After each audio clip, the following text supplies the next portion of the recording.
Hey, Tapping Lines Math Industry, and we are going to take a look at roots and factors. So what we're going to be doing is understand how we can find the factorials, or two binomials that have an equal to x. So what does x equal? There are two solutions. So there are two ways. The first one is we can factor them. This is the most common way we can learn algebra, and also the most easiest way when we have our information needed. We'll explain that later. Doing it by the square roots is another way. However, there are some rules that don't allow you to use roots. Roots are sort of like a shortcut, but don't always work unless you understand the rules of the roots. The rules. Let's get started. We have two ways we can solve these two problems. We have the root, and we also have the factor. Let's begin with the factor. So what we're gonna do is try to find what x can be through our two solutions because we have x squared. So by factoring, we have to simplify. Minus 9, x squared equals 16. The next thing we're gonna do is make parentheses. This will help us understand what we can put in there and what our x's are. You can say x and x because x times x is x squared. When you multiply the two parentheses, you should be able to get up to here again. So what we can do is put in 4x and negative 4x. The reason why is when you multiply it all out, x times x is x squared. X times 4 is going to be positive 4x. X times negative 4 is going to be negative 4x. And negative 4 plus negative 4 is going to be 0. So what we're going to do is cross out the 4 and the negative 4x. Because it cancels out. So what we're going to say is we will get to our answer. The reason why we have negative 4 and 4 is because since they were variables, we need to get rid of it and get to 0. So here are our answers. X equals negative 4 and x equals positive 4 if you equal them to 0. But hang on. How are we going to do that by finding the root instead? So when you find the root, what we're going to do is subtract by 9 and subtract by 9 again. But x squared equals 16.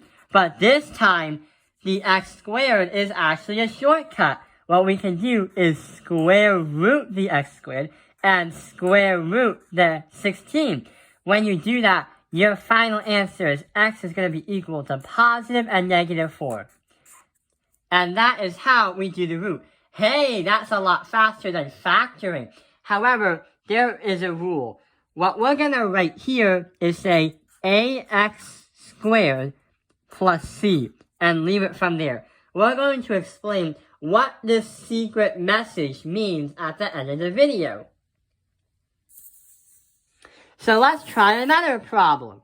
But this time we're going to factor. So we are going to have our parentheses present under the equation. And what we're trying to do is find what x is. Two solutions. Right now, the problem is in its standard form. And what else is in its most simplest form. So here's the game rules. What we're trying to do is we're going to say x and x like the last one.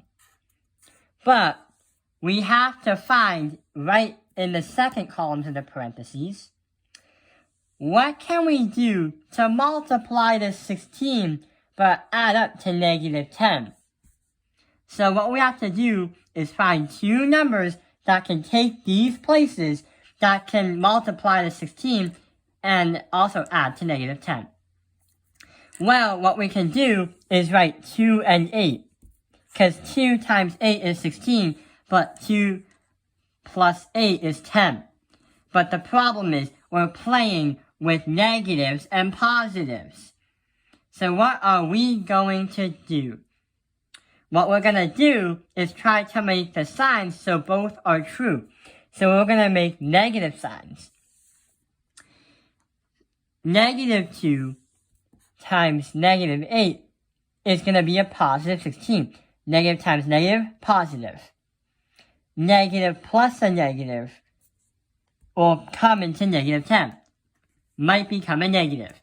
So we have found our two x's. So here's what's going to happen. X minus 2 equals 0, and x minus 8 equals 0. X plus 2, x plus 8, plus 2, plus 8.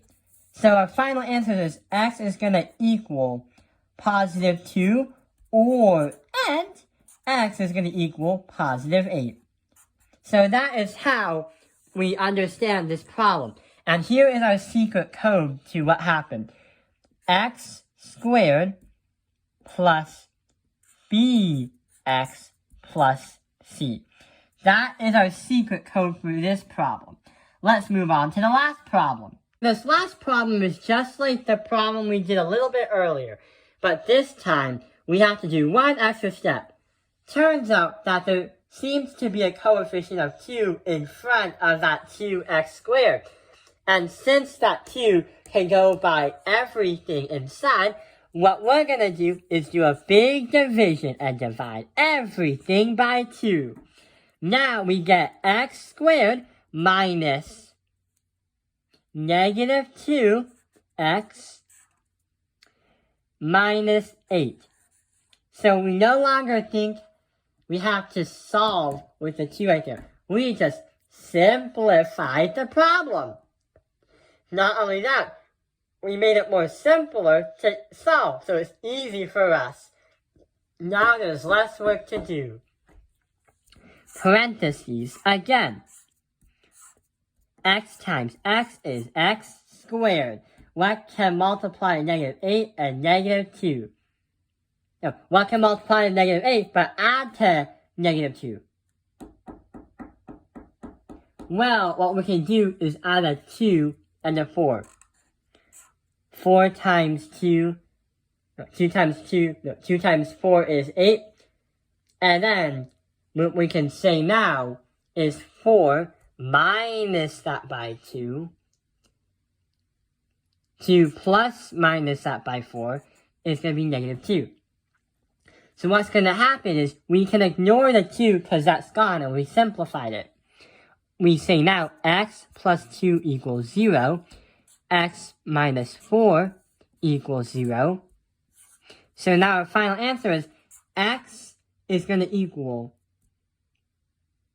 negative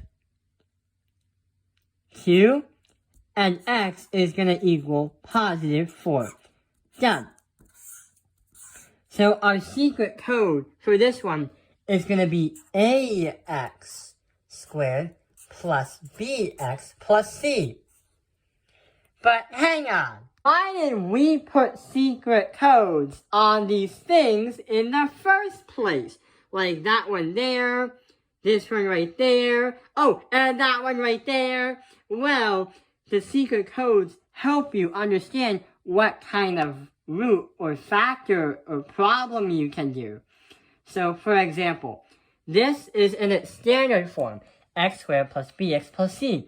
When you have a bx and a c, it's most recommended to factor it out, like we did. In this scenario, we can factor, but since we had a coefficient of 2 instead of 1, that's when we had to find if we can simplify it.